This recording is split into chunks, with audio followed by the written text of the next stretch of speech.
my favorite ballpoint pens brutally massacred in a show of green ink. I was doing our budget for January.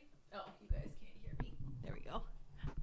I was doing our budget for January, and my green pen exploded on me in an unprovoked attack.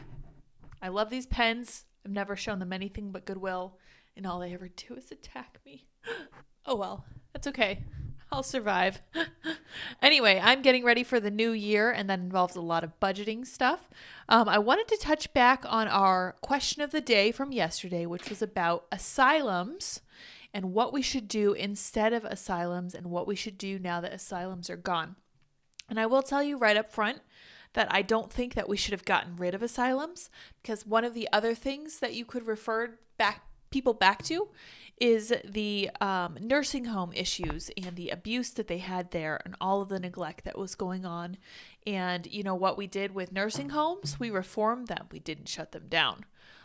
So I think that it would be better for people, especially for people with mental difficulties like severe schizophrenia and stuff that precludes them from making their own decisions. It would be better for them to be institutionalized where that's possible, even if they don't want to. It's called involuntary institutionalization for a reason. But I don't really have a good solution, which is part of the reason I pitched it to you guys as a question of the day, because I don't really know of a good answer. You can look at California, you can look at all the homeless people there and say that something is very clearly wrong. But if you don't have a better solution, then there's almost not even a point to noticing that something's wrong. You have to be able to present a solution as well.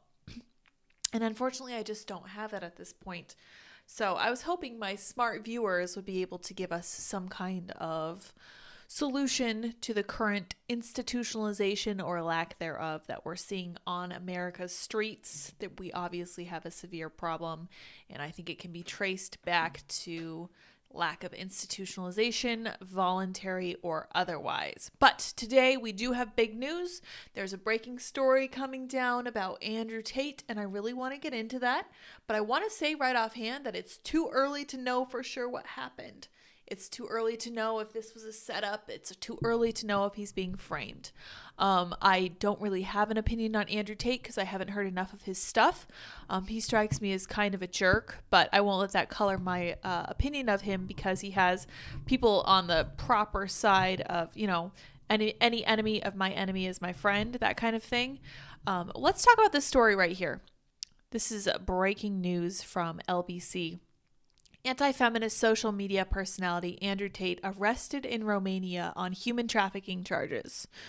Okay, the self-styled misogynist internet celebrity Andrew Tate has reportedly been arrested in Romania on human trafficking charges. That's interesting. British-American Andrew Tate, 36, has amassed a huge following of young men via Twitter, Instagram, and TikTok. He and brother Tristan were arrested in Bucharest and will be detained for 24 hours, according to Romanian newspaper Gandul. It reported that the U.S. Embassy received a complaint that a woman with American citizenship was being held at their home without consent.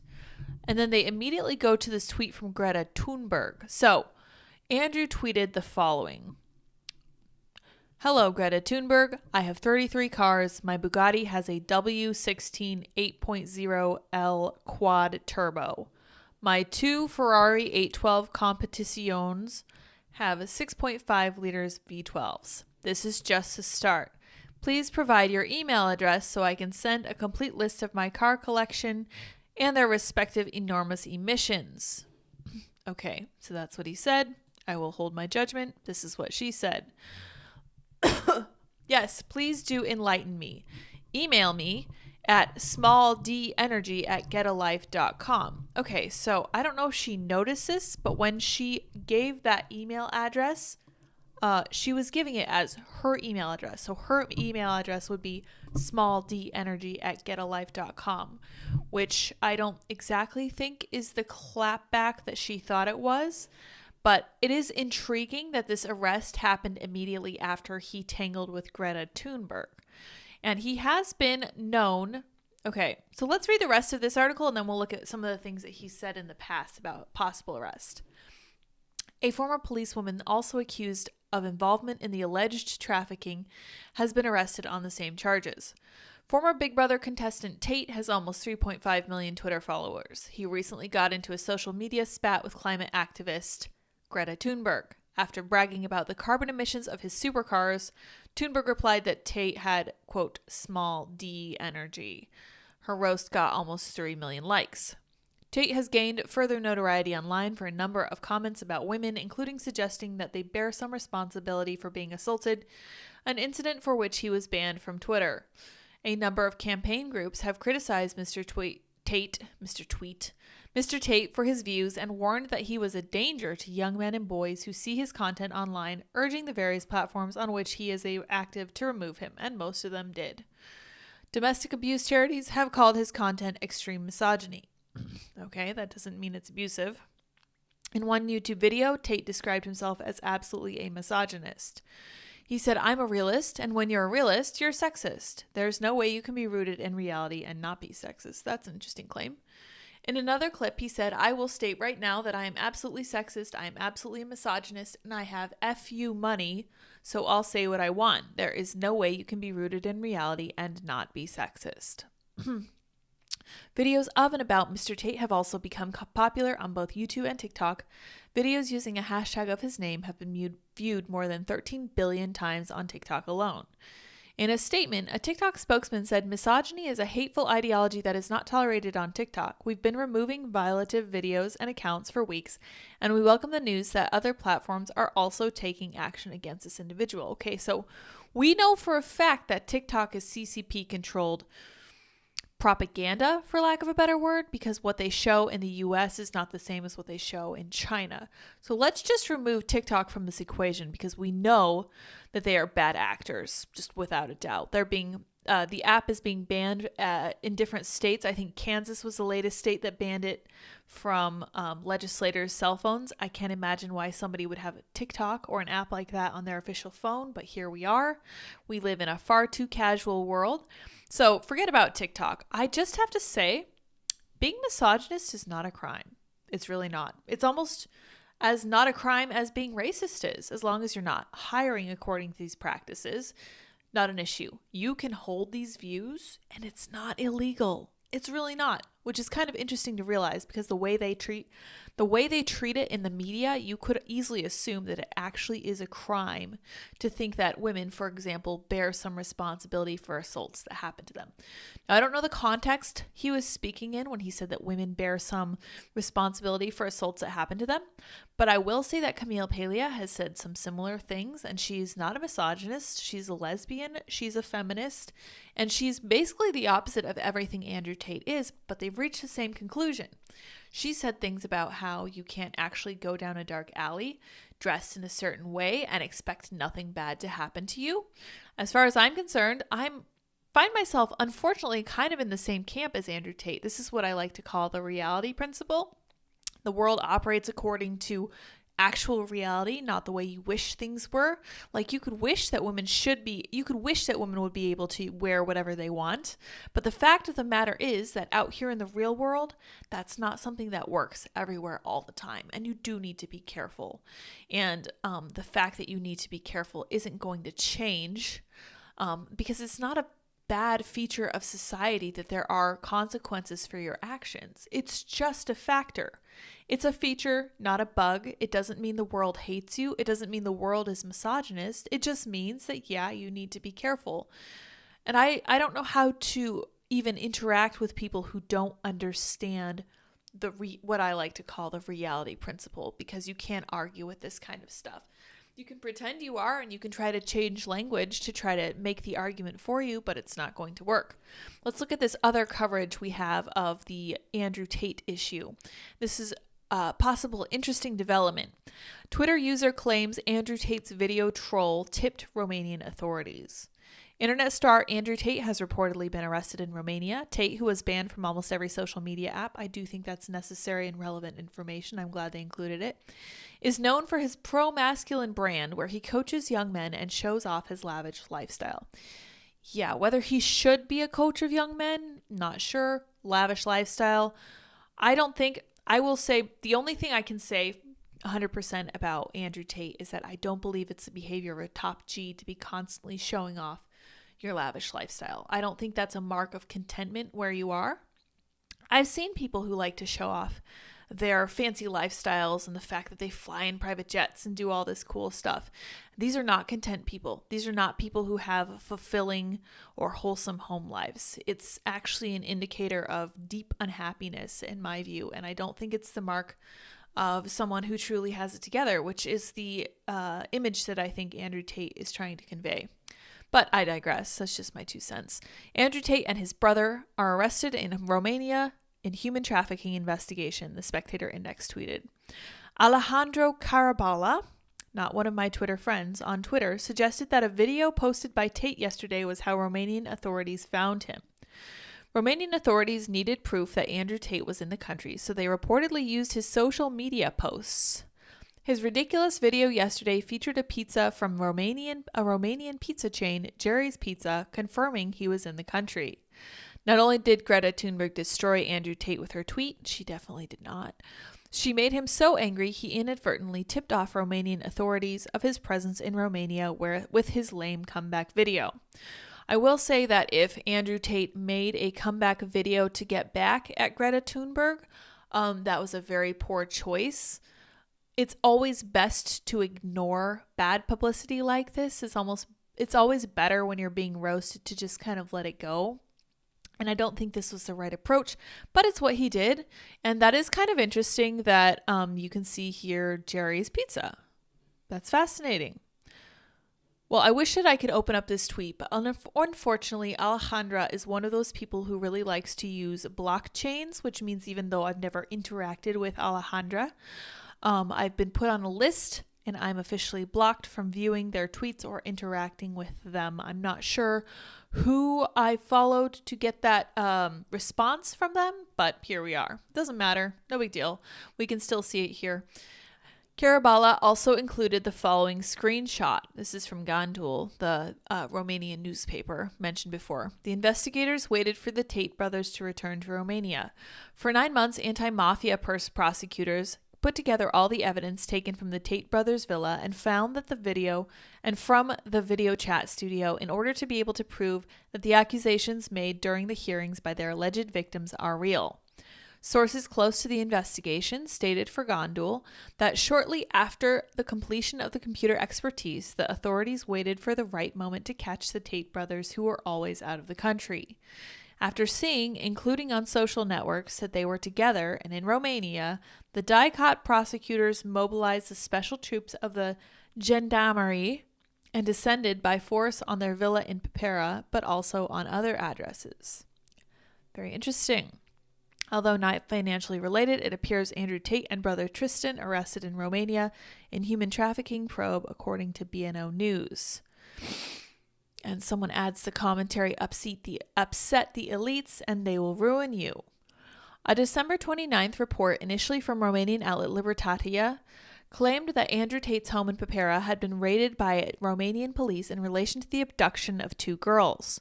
Now Tate and his brother have been taken into custody. The raid is said to be carried out by the DICOT, the Directorate for Investigating Organized Crime and Terrorism in Bucharest. As the news broke, a clip emerged that showed Tate being led out of the villa into police custody, but no further context has been given at the time. The authorities have reportedly focused attention on a number of luxury vehicles at the residence. Antenna 3 CNN reports that a police trailer is on site, possibly to uplift one or multiple vehicles. The same outlet also reports that the home of a former policewoman has been raided in connection to the investigation. Back in April of 2022, Andrew Tate faced allegations of human trafficking in Romania, the country in which he resides. All right, so here's video of him being arrested. The news of Tate's arrest came hours after it was reported that his home in Romania was raided. Andrew Tate has just been raided by Romanian anti-terrorism authorities, tweeted the serfs on Twitter. Notable left-leaning account. Interesting. Okay, so as I said before, I think it's too early to know if the elites are behind this. I'm not a conspiracy theorist, but I'm not convinced that Andrew Tate wasn't doing anything slimy. He strikes me as the kind of person who would do almost anything to get money. and attention and honestly, any kind of influence almost. But I could be mistaken. You guys are welcome to inform me otherwise. If you have positive ways that Andrew Tate has changed your life, please tell me in the chat. I look forward to hearing those. I do have a set opinion about him, but I will be the first to admit that I don't have enough information to fully confirm all those things. And obviously I do agree with him on some things, just don't like his presentation. Let's see what you guys are thinking. Let me see if I can open chat. I tried to do it in a different way this time. Oh, let's see here. Okay, cool. All right. So get the pop out. Nice. Arrested. W2F. Arrested. Yes, he's arrested. He was taken into custody. Don't make me make you wear headphones again. Thanks, babe. Always looking out for me. Andrew also notes that burrito means small donkey. That is correct. Thank you, dear. My understanding is that Andrew Tate was taken into custody, i.e. arrested in Romania. That's correct. Microphone. Yep. Thanks. Human trafficking? What? Yeah, this is the allegation. I also don't know enough about him yet to form an opinion. I've just read bits and pieces. Yeah. LOL, half our government should be arrested for that. Oh, Fat Dave Smith. We love Fat Dave Smith over here. Just put a note on your screen that says, don't start the stream until the mic is in front of your face.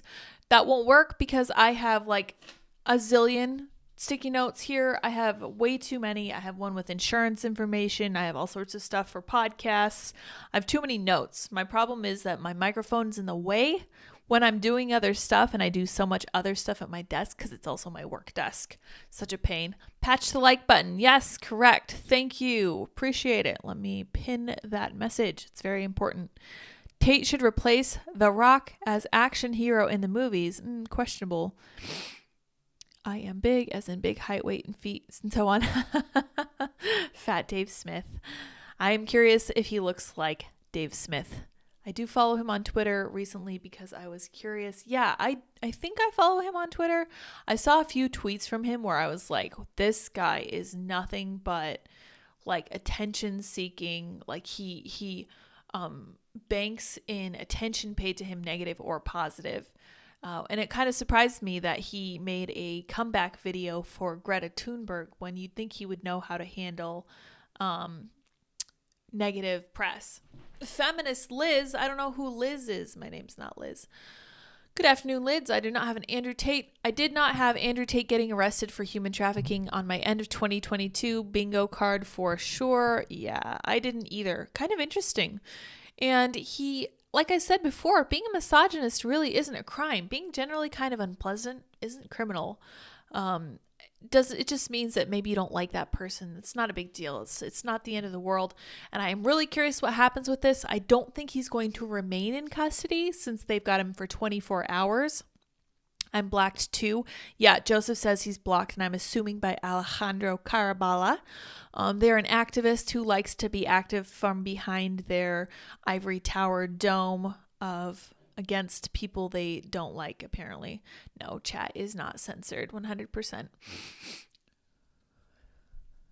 Apparently my chat is getting censored since I am receiving no replies. You're definitely not getting censored. I promise. I can see all your chats. I was asking why suddenly this Tate fellow is in the news, arrested. Did he do something the establishment didn't like? See, I don't think that was it. I don't think that this is a case of the elites not liking him. I think that the Greta Thunberg thing is secondary, as the articles we were reading were saying. This is something they've been working on for some time, so I don't know. All right, well, speaking of things the elites don't want you to know, we're now going to talk about censorship. We're going to talk about two different iterations.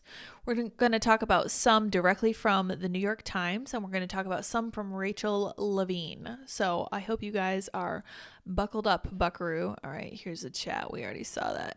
Where's Chrome? Get my act together. There we go. Thank you, Chrome, for doing what I need you to do all the time. All right. I love Apple so much. All right. So we have the Signal app and the danger of privacy at all costs, which is very interesting. I believe they changed the headline to something about Jack Dorsey, which was really interesting too. Let's see where we go from here. This is from a gentleman named Reed Blackman, which I'm sure is not at all a pseudonym. Mr. Blackman is an advisor to government and corporations on digital ethics. I'm sure he's very ethical. Let's hear what he has to say. 2 weeks ago, the Twitter co-founder Jack Dorsey passionately advocated in a blog post the view that neither Twitter nor the government nor any other company should exert control over what participants post. It's critical, he said, that the people have tools to resist this and that those tools are ultimately owned by the people. Jack Dorsey is entirely correct in this regard. Mr. Dorsey is promoting one of the most potent and fashionable notions in Silicon Valley, that a technology free of corporate and government control is in the best interests of society. Correct. That's because that's correct. To that end, he announced he would give $1 million a year to Signal, a text messaging app. Like messages on your iPhone, Facebook Messenger, and WhatsApp, Signal uses end-to-end encryption, making it impossible for the company to read the contents of user messages. But unlike those companies, Signal also refrains from collecting metadata about its users. Dun dun dun. And I'm sure Mr. Blackman is about to tell us that that's very, very bad. The company doesn't know the identity of the users. Oh no! Which users are talking to each other, or who is in a group message. This is the end of the world. I'm so glad he's writing about this. Thank goodness. It also allows users to set timers that automatically delete messages from the sender's and the receiver's respective accounts. Yes, it's great. The company, an LLC that is governed by a nonprofit, is founded on the belief that it needs to combat what it calls state corporate surveillance of our online activities in defense of an uncompromisable value, individual privacy. Distrustful of government and large corporations and apparently persuaded that they are irredeemable, technologists look for workarounds. This level of privacy can be beneficial on a number of fronts. Oh, well, at least he admits that it can be beneficial. For instance, Signal is used by journalists to communicate with confidential sources. But it is no coincidence, there's always a but.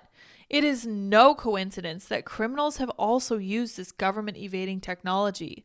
When the FBI arrested several Oath Keepers for rioting at the Capitol on January 6th, one of its primary pieces of evidence was messages on Signal. It's unclear how the FBI got access to the messages in this instance. There is a long-standing cat and mouse game between lawmakers and technology. It's possible that they just took possession of one of their phones and looked at their account. The ethical universe, according to Signal, is simple. The privacy of individuals must be respected above all else, come what may. If terrorists or child abusers or other criminals use the app or one like it to coordinate activities or share CSAM, child abusive imagery, behind impenetrable closed doors, that's a shame, but privacy is all that matters. So what's the problem so far? One should always worry when a person or an organization places one value above all. Here we go. The moral fabric of our world is complex. It's nuanced. Sensitivity to moral nuance is difficult, but unwavering support of one principle to rule them all is morally dangerous. Citation needed, bro. The way Signal wields the word surveillance reflects its coarse-grained understanding of morality. Oh, we're going to judge the morality of companies? Let's talk about Twitter, my friend. To the company, surveillance covers everything from server holding encrypted data that no one looks at to law enforcement agents reading data after obtaining a warrant to Eastern Germany randomly tapping citizens' phones. One cannot think carefully about the value of privacy, including its relative importance to other values in particular contexts, with such a broad brush. That's right. They are a Signal, they are a text messaging app, and all they care about is privacy. And I don't think that there's anything wrong with that. What's more, the company proposition that if anyone has access to data, then many unauthorized people probably will have access to that data is false. I'm not sure what he's trying to say with this sentence. The company's proposition that if anyone has access to data, then many unauthorized people probably have access to that data is false. Still don't understand it. Maybe you guys can enlighten me. This response reflects a lack of faith in good governance. Oh, well, I can't imagine why anyone would have a lack of faith in good governance. Just like I can't imagine why anyone would have a lack of confidence in the FBI. This response reflects a lack of faith in good governance, which is essential to any well-functioned organization or community seeking to keep its members and society at large safe from bad actors. It's almost like you're putting safety over privacy, Mr. Blackman. Please explain yourself. There are some people who have access to the nuclear launch codes, but Mission Impossible movies aside, we're not particularly worried about a slippery slope leading to lots of unauthorized people having access to those codes. That's because if you have access to those codes and no way to use them, there's no point. And I don't even think that selling them to a foreign country is going to make a difference unless they have somebody on the inside who can use them. Other information is much different, including metadata and all of the data that Signal does not follow. This is raising my blood pressure. Let's continue. I'm drawing attention to Signal, but there's a bigger issue here. Small groups of technologists are developing and deploying applications of their technologies for explicitly ideological reasons, with those ideologies baked into the technologies. Yes, that's because they're pushing back against big tech, and big tech has left them no choice but to do this. This is entirely your fault, Mr. Blackman. To use those technologies is to use a tool that comes with an ethical or political bent. Yes, okay, you've made it this way. You and big tech are all responsible for all of this. We were perfectly happy with our little Facebook accounts. We were perfectly happy with some light metadata harvesting for focused ads. That is not what you're up to now. They're actively censoring people over on Twitter. They're keeping information from the public, and they're using this for no good. There's something somewhat sneaky in the way.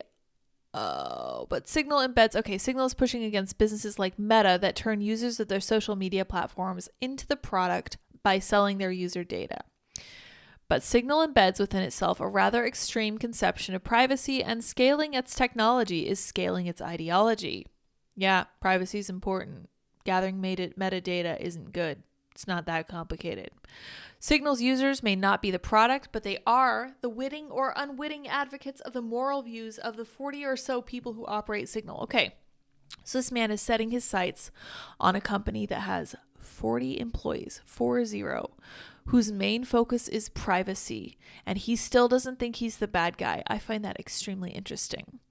There's something somewhat sneaky in all this, though I don't think the owners of Signal intend to be sneaky. Oh, how nice of you. Usually advocates know that they're advocates. They engage in some level of deliberation and reach the conclusion that a set of beliefs is for them. But users of apps like Signal need not have such beliefs. They may merely mistakenly think, here's a way to message people that my friends are using. That's literally exactly what they're finding. They're finding a way to message their friends that their friends are using. This is not mistaken. This is not a mistake. This is simply something that they're using to convey their message privately, which this man apparently has a huge issue with. Signal's influence doesn't necessarily hit us at the belief level. It hits us at the action level.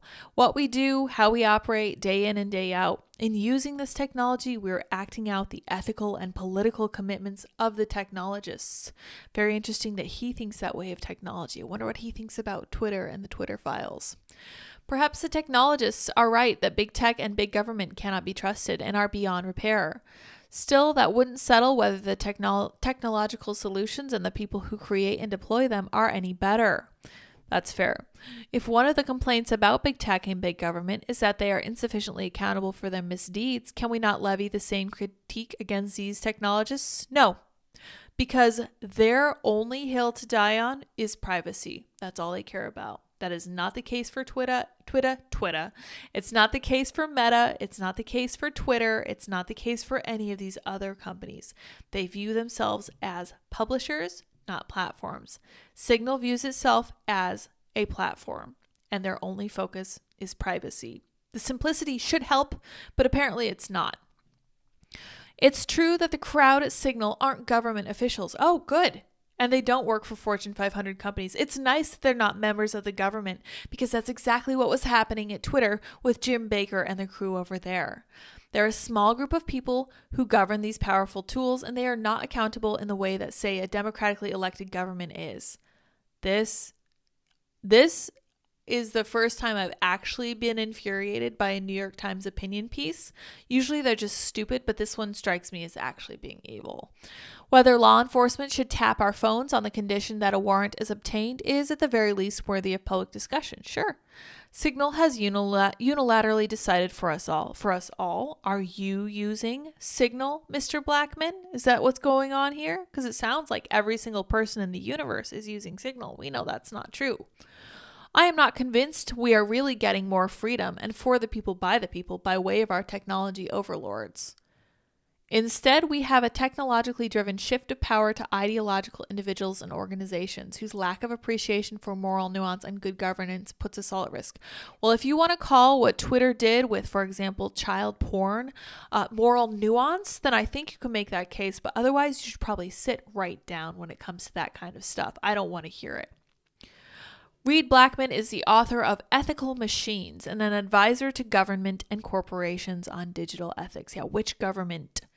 Which corporations? What digital ethics? Because this is not the kind of person who should be counseling anyone on actual moral nuance. Anyway, I'm thoroughly disgusted, not really surprised that the New York Times ran this and expect this to ramp up moving forward. They do not like your privacy. They don't want you to have privacy. They want to be able to harvest your metadata at all costs. So let's see what you guys are saying in the chat. I always appreciate the chat. Let's see here. I know sometimes I have to refresh it. It's kind of annoying. Let's go to live chat. There we go. Okay. Let's see here. This is what I feared. This leftist, ultra-feminist, men-hating propaganda will ultimately make people run to the other extreme. We need men and women to be. I'm assuming he means, nicer to each other more often. Don't insult someone just because of selfish reasons. Of course. That's just good advice altogether. The Blank Podcast with Ian Slater says, hey, folks, and then some trucks. I love it. Somebody says, isn't his dad CIA? I don't know if you're referring to Andrew Tate or the guy who wrote that ridiculous piece from the New York Times. Oh, here we go. Queso, Colby, and Jack were feeling a blue after the string of cheddar events. They began to feel a little Gouda. Oh my goodness, that's so terrible. I can't even handle it. If only Jack Dorsey wasn't a two-faced poser. Honestly, I'm kind of impressed that he endorsed Signal at all. Andrew has a low opinion of him, but I'm willing to see what he does before I finalize my opinion of him. Signal is almost certainly not owned. There are many ways to get Signal messages outside of pwning the protocol. You can install a backdoored version, compromise the OS, or just gain physical access. Yeah, that's what I expect happened with the Oath Keepers. Yeah, this article is making my blood boil, says my husband, and I completely agree. I'm a division manager. Maybe the chat. The chat is not censored. Stop, you guys. We really don't censor people if they're not jerks. I just installed Signal today. LOL. Good. You should. Signal is wonderful. And from my understanding, from what my husband said when we were first dating, end-to-end encryption saves lives. And I believe that it is one of the least accessible to law enforcement. So I personally view that as a good thing. I hate the idea that if you're not doing anything wrong, you shouldn't care if the government snoops on you. I don't like the idea of the government snooping on me anyway. It doesn't matter what I'm doing. I know I'm not doing anything wrong, but it doesn't matter. It's the principle of the matter. I would die for the Tate brothers. My goodness, calm down. Someone says, read this chat. Okay, I did. I don't know why. I don't like Tate. He's a smart guy and uses his intelligence to brainwash young men. Yeah, it's kind of like what it seems like to me. Twitter is pretty fly now, just saying. Yeah, it sure is. I agree.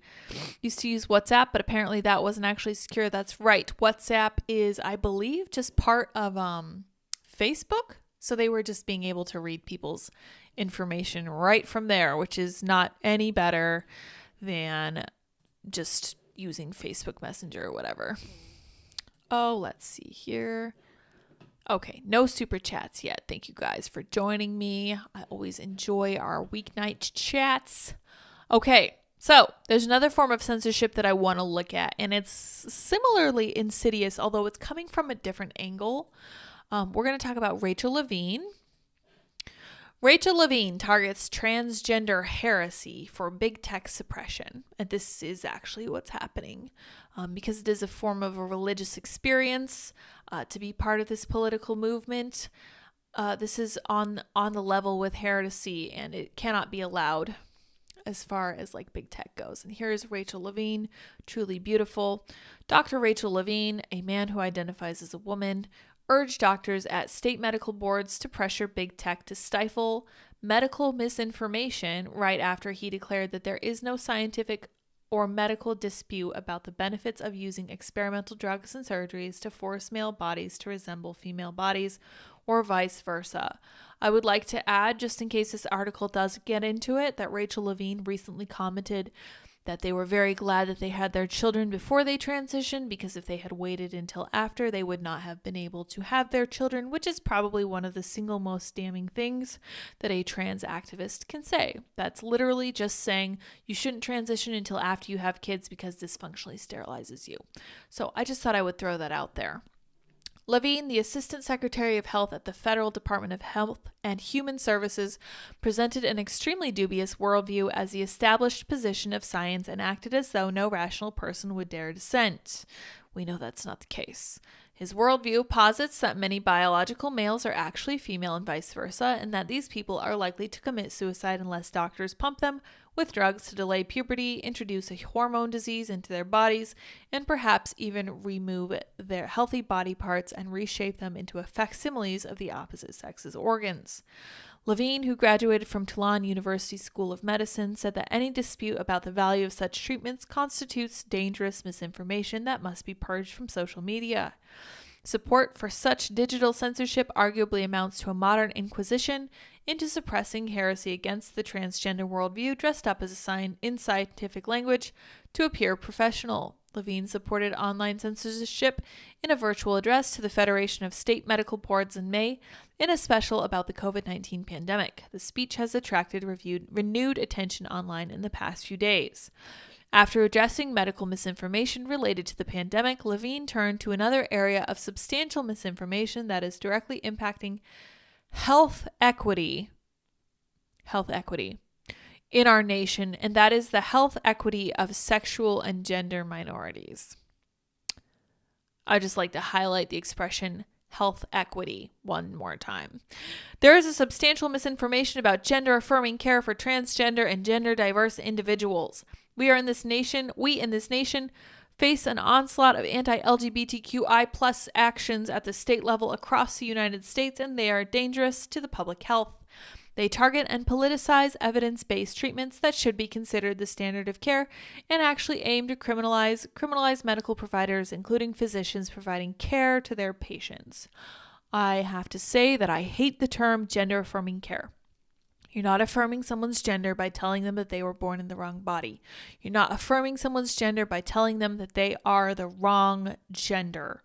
You are putting forth something that is clearly to make you money, and you're pushing it in the hopes of eventually attaining a lifelong patient who will constantly need your care, provision, attention, and prescription medication. And it is disgusting. And this is capitalism unmoored from ethics. When all you care about is money and you don't care about ruining people's lives and sterilizing them, this is what happens.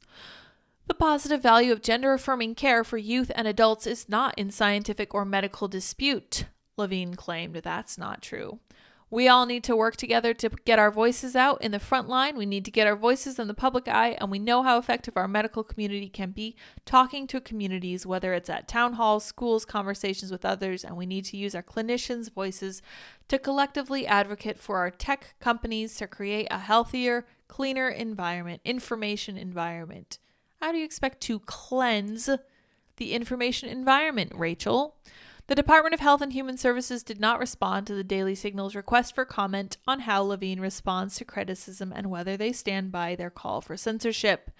Rather than explaining this kind of medical intervention Levine supports, they use the euphemism gender-affirming care. Yes, I'm glad that they got into this. This term refers to various attempts to make a biologically male body resemble the body of a female or vice versa, in the pursuit of a nebulous gender identity that often, although not always, corresponds to the gender opposite that of a person's biological sex. For young children, it encompasses so-called puberty blockers such as Leuprolin, I believe that's Lupron, which suppresses precocious puberty, but which is also used to perform chemical castration on violent sex offenders. For those entering puberty, it encompasses cross-sex hormones, estrogen for males and testosterone for females, in an attempt to change secondary sex characteristics. For some later teens and adults, it encompasses removal or alteration of body parts, gonads, breast tissue, facial structure, and the Adam's apple in order to make males appear female or vice versa. You know, when they explain it that way, it really doesn't sound very good, does it? I don't think it is. In an attempt to back up his claim, Levine cited a February 25th study published in the Journal of American Medical Association, finding 60% lower odds of moderate or severe depression and 73% lower odds of suicidality among 104 youths between 13 and 20 who had received so-called puberty blockers and cross-sex hormones over a 12-month period, but the study does not come close to proving Levine's claim that experimental medicine interventions are not in scientific or medical dispute. I am inclined to agree. 104 instances is not enough to say that is scientific closure on an issue. Although many national health organizations support gender-affirming care, the Florida Board of Medicine and the Florida Board of Osteopathic Medicine last month approved a new rule banning puberty blockers, cross-sex hormones, and transgender surgeries for minors. Florida Surgeon General Joseph Ladapo warned that the state must do more to protect children from politics-based medicine.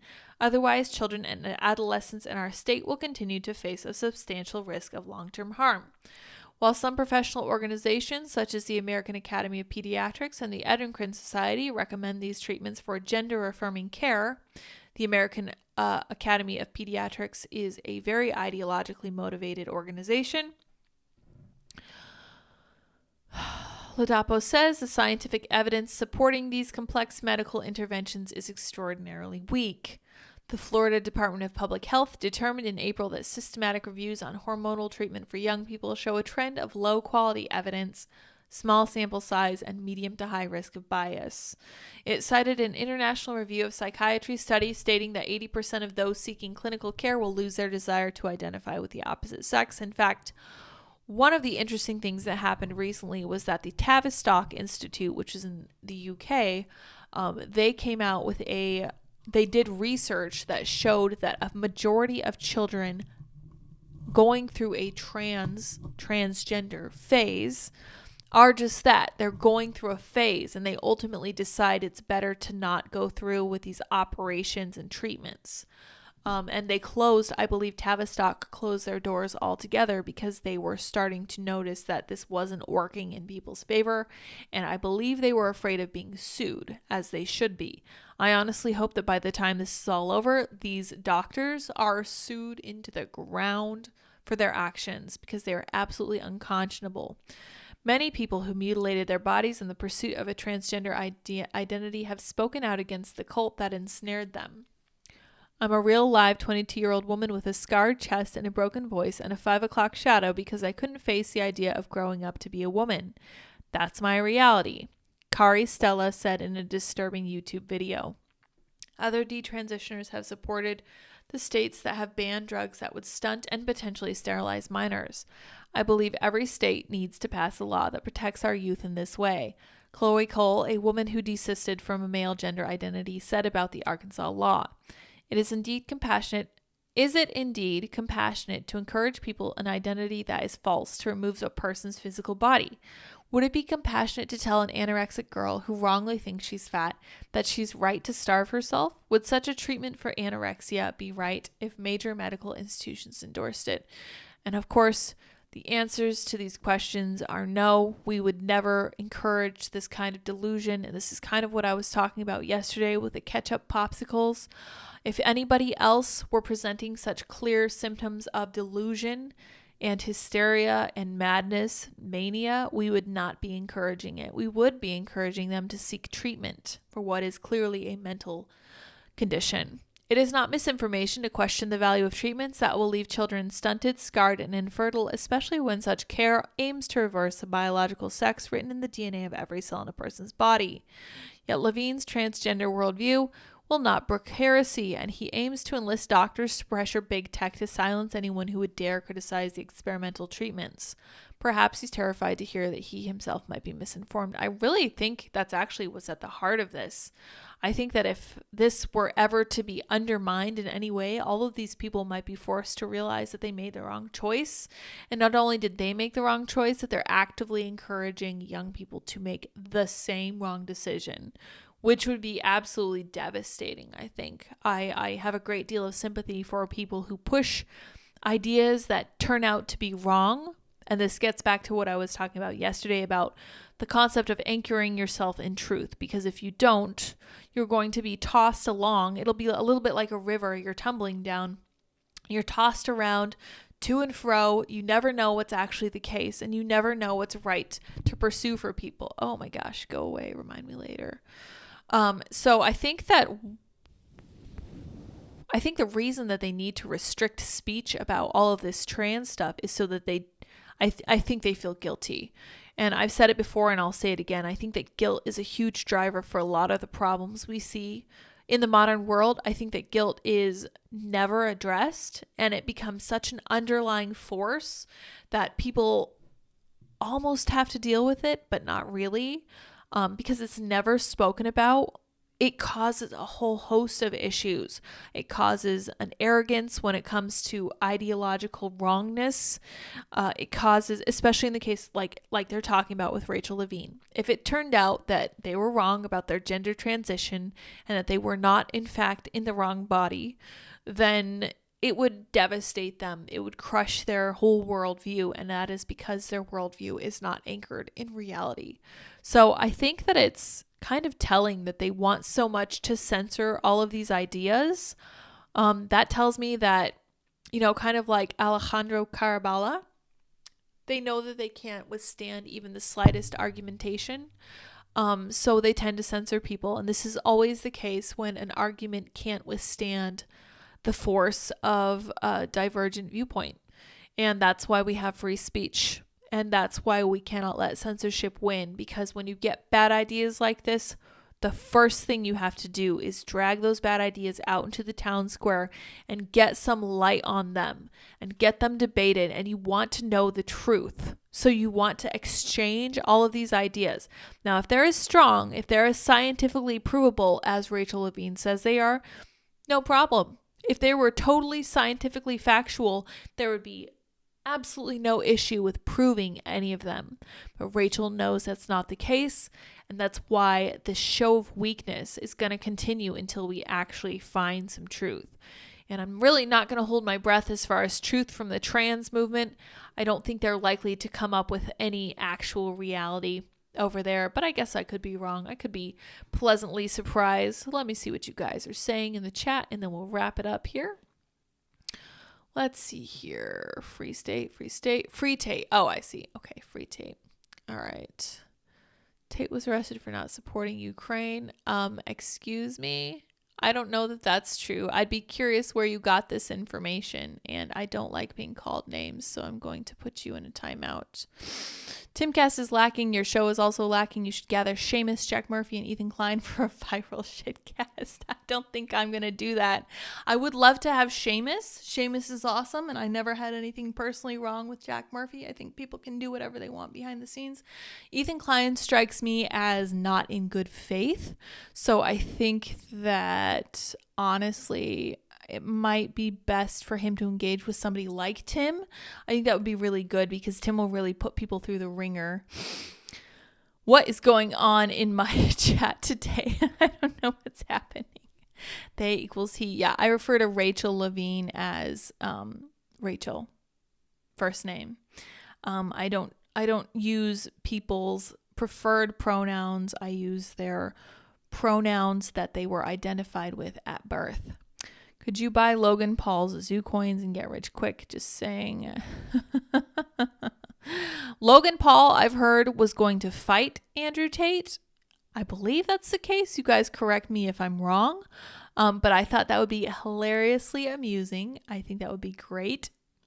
I think he's a misunderstood genius and we're all actually stupid. I'm not sure what Andy's talking about there, but it's hopefully not Andrew Tate. I've met people with NPD, but usually don't have so much of a problem understanding reality. Yeah, so again, I think this really does come down to truth. I think it comes down to truth and guilt and shame. And I think we've minimized guilt and shame so much that we can't see the symptoms when they come up. So when people feel guilty, there's nowhere for them to put this emotion. There's no box for them to use. So they're like, I feel wrong, and it must be because of society, and it's probably because of white male patriarchy or something. And I don't think they know that that is just because they feel a little bit guilty, because guilt is a little bit like an indicator on your dashboard. It tells you that something's wrong. Now, how you choose to fix it is entirely up to you, but you need to recognize that's what it is. If you do feel guilty about something, you probably need to come to terms with whatever it is, make amends, apologize to people you might have wronged, if you have, and if you haven't, just kind of come to terms with whatever is going on, because we're all going to feel guilty about something at some point in our lives, and I don't think it's in our best interest to just stuff it down inside of us. Honestly, for a long time, I thought that being angry was a sign of being strong because it meant that I wouldn't cry, which is sometimes a benefit, but at the same time, it's not good that you can't access emotions that aren't anger. And I actually think this is a distinctly masculine issue where they choose to turn a bunch of their emotions into anger because they're easier to recognize and they're easier to deal with. So you get a lot of punching walls and you get a lot of outbursts. And to me, it just speaks to the way we teach boys to process their emotions. And I think, circling back to the guilt thing, I think that guilt is one of those things that everyone in society should be taught to recognize and deal with accordingly, because guilt tells you something's wrong. Shame is the same way. Shame tells you that you might have misstepped. You might have done something that's actually really bad for you and or other people and should make amends. But I digress about that. All right, I see a lot of philosophical chat. If you wear shining armor, then walk into the middle of a gunfight and tell everyone to aim at you, you can't get mad at the armor for not protecting you. I'm not sure what that's in reference to, but that's entirely accurate. I have the anomalous trait of paying attention to women who has natural hyper stealth and illusion and mind control powers. This is a great chat today, guys. Thank you. I'm glad we got some Tate fans in our chat because I'm curious what people see in him. From my understanding, he doesn't actually say anything that's truly unique. I'm always looking for people who say new things in a new way, or people who say old things in a new way, because it's always interesting to see, like Jordan Peterson often talks about the Bible in a really nuanced way that I never considered before, even though I was raised in the church.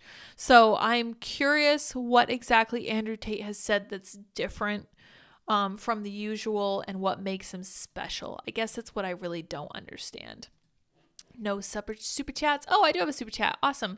From the podcast with Ian Slater. Here is some trucker cash. Fight the good fight. Lids. Awesome. Well, I should put you in touch with Red Bike Master because he is also a trucker doing awesome trucker things, and we all appreciate our trucker community.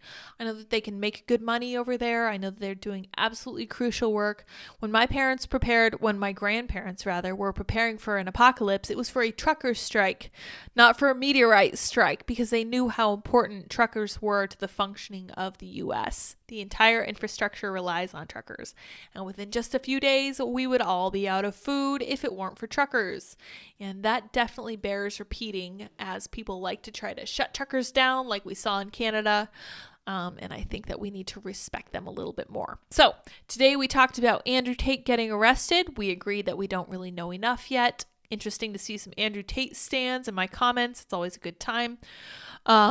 Again, it is way too early to know for sure what happened. And it's actually even too early for conspiracy theories, I think, because unless we know that it was, for example, related to Greta Thunberg, or related to them just not liking him, we can't really know for sure whether he did anything wrong. But I will say we're innocent until proven guilty. It's possible that human trafficking might just be something like prostitution that is questionably illegal or should be questionably illegal. I know I was looking this up the other day. In the UK, prostitution itself is not illegal, only solicitation, which is kind of interesting. So I'd be curious what the rules are in Romania. I also don't know why he operates out of Romania anyway, but Again, I just don't know very much about him. So I will learn more about him and then maybe come back and do a follow-up on this. Tomorrow is the evening before New Year's Eve. So we're coming up on that. So you guys need to tell me what your favorite New Year's Eve traditions are, because I am open to new ones. As you know, Andy and I are recently married and I would like to get some started. I like the idea of baking pies for Christmas. I think that's neat. I like the idea of gingerbread houses, some of these other traditional but slightly kind of off ideas that we can use for traditions for Christmas and New Year's. So you guys tell me in the comments what you think about that. And if I don't have any other super chats, I think I'm going to go because I have some stuff to do this evening. Postmodernists aren't hard to defeat. They just don't have the intellectual honesty to concede. So the problem is that they possess ideologically or demonically, they possess all of the institutions at this point, which turns out to be a problem because you have to debate them, but there's nowhere to do it. And that makes it very, very difficult. And one of the problems with postmodernism is that they do defy definition, and they understand exactly what they're doing. They like the fact that they defy definition. They like the fact that you can't pin them down on anything for any reason. It's actually a really big problem. But let's see here. Yeah, nothing really new. Is it called Logic and Reason? Is it called Logic and Reason, or is it just some kind of spite that he packages into a shiny package to make more money? Because how do you think he got all of his Bugattis? He convinced someone to pay him money. And for what? Was it for a unique idea? Is he bettering these people's lives? Are there success stories out of his university thing? I don't know, but I doubt for some reason that there are. Those who advocate strongest for censorship have the weakest arguments and they can't withstand a debate. Exactly.